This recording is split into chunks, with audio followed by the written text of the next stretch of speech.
I just feel like there wasn't like a clear direction of where you go, what needs to be done. And unless you have any help to like recognise what you deserve and how to stay away from abuse, you can go through this again and again.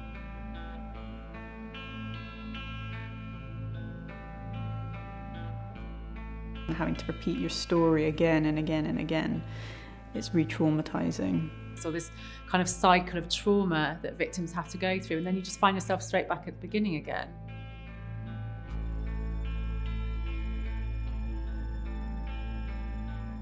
There are services and people that want to help. You can make it through and come out the other side.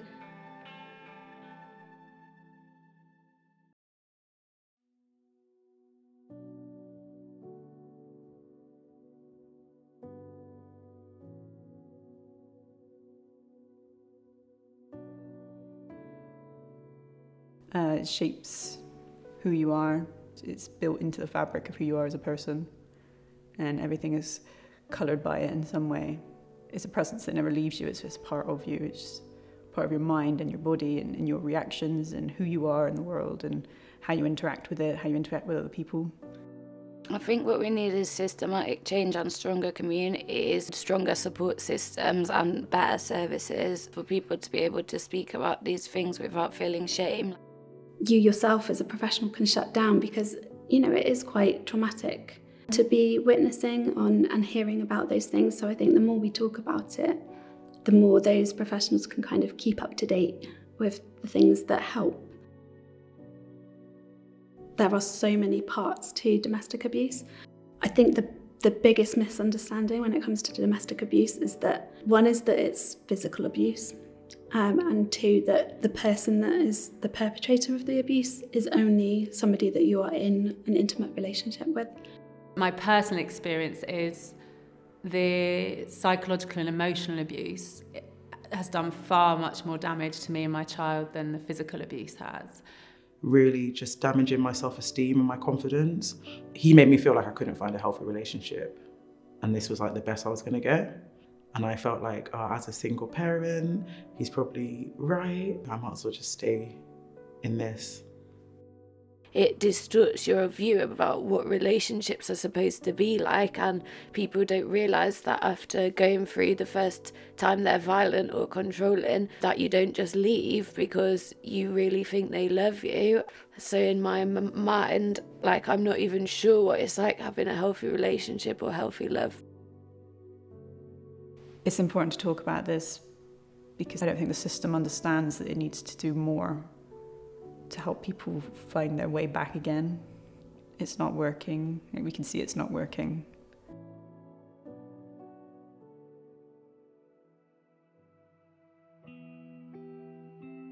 I need help to get help. Where do I get the first help from? And who will care? Who will realise that I need and deserve a bit of their time to make my life less painful and help keep me alive?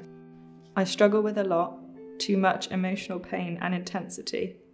Who gives enough of a crap to help me help me?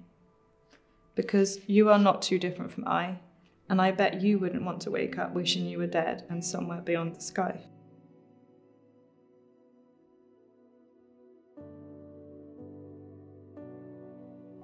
You literally pass between all these different agencies, and you're almost just asking one of them to do what they should be doing to stop that happening. It's just trial and error. So you're literally phoning this place, that place, like on this website, on that website, like getting all these phone calls coming through, and sometimes you're forgetting who's from where and what they're supposed to be doing.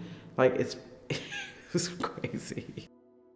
When you can't even cope with basic functioning like showering and getting food, like how are you supposed to suddenly take on like full-time admin stuff trying to get hold of services? And especially because at the time I was homeless, like I didn't even always have a phone with charger or anything.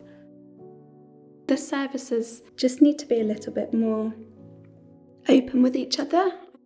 You're constantly asked to go through all of your experience and your story repeatedly. I think for me, definitely, it would have been a lot easier if I hadn't had to go over everything every time I was passed to someone else. I had times where I would spend an hour on the phone with them and they would do all these questions with me and then would just send me a message and say, actually, you don't fit here, like we can't offer you support, you need something else. And I think that's, where a lot of the frustration comes from. We just want what we should be, entitled to, and that's just kindness and support. I've had police kind of put it back onto me, what would you like us to do? I felt like I had to be the one in charge of the situation, and I felt far from being capable of doing that at the time. I felt like I was encouraged to report and then encouraged to prosecute, but then if you don't want to prosecute, they're kind of like, well, we'll log it, you're back on your own.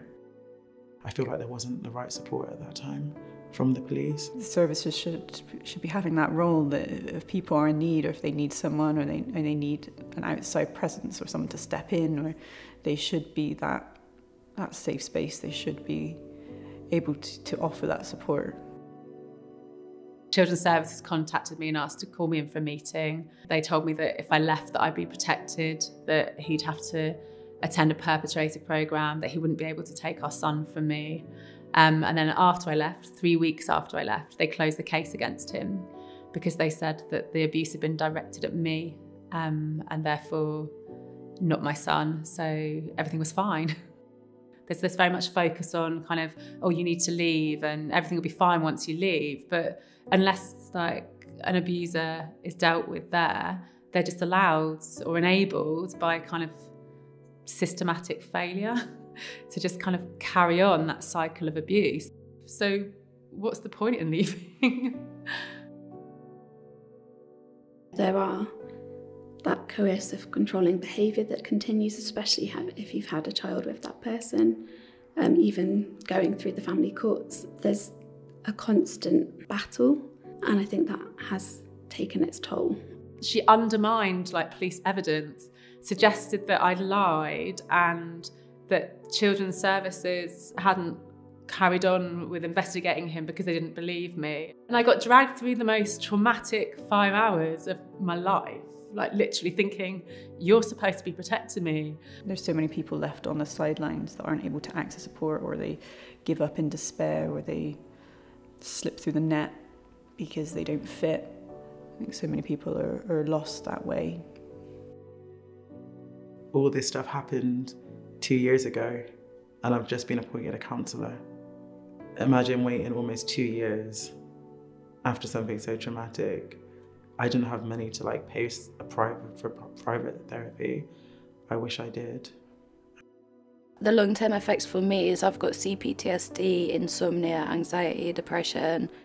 I've been in 3 different areas trying to access support for domestic violence, and nowhere has had counselling, which is what all of us want, is one-on-one therapy, because obviously it leaves lasting effects. When you're in a place of complete overwhelm or loss or isolation or darkness, that link with the outside world is vital. That sense that you matter, that you're seen within services. I've had people who have been that kind of anchor or that grounding presence. The people that did things well were the ones that didn't question any of the things that I said, because a lot of really strange things can happen in abusive relationships, and that's something that's really hard to open up about. I was scared to leave the house. I was scared to even put the rubbish outside. And I got passed over to a different support worker. She'd take it really serious and just give me little tips, like, bring your phone out and just have it on 999. Anything that's going to make you feel safe. That was helpful. I think it's really important for organisations to listen to the lived experience of people that are using their services and understanding when things aren't going right. If you know it's going on and you do nothing, then you're enabling it to continue. I think if they had better communication lines between the different services and professionals, it wouldn't all be on us to have to explain everything that we've been through each time. You feel like all of the weight is on the victim to make change, and the victim to change their life, to move house, to do all these things, but that the perpetrator is just allowed to carry on as normal. I feel like there needs to be much more focus looking at where the abuse has come from and how that should be dealt with. I want to say to professionals that they need to believe people and take people seriously, and not just see it as a job, but see it as it can be life or death for people, and they don't need to always have the answers, but just to be there for people. You can change this. You're part of it. You can make a difference in someone's life for the better. And listen to each person's story. Don't assume you know it. And each one deserves your support. Each person is as important as the other one. These immense, painful, hurtful feelings inside come from things that happened out there. Services need to wake up and see that the innocent are dying. We need your attention and compassion now, because we as survivors are always trying.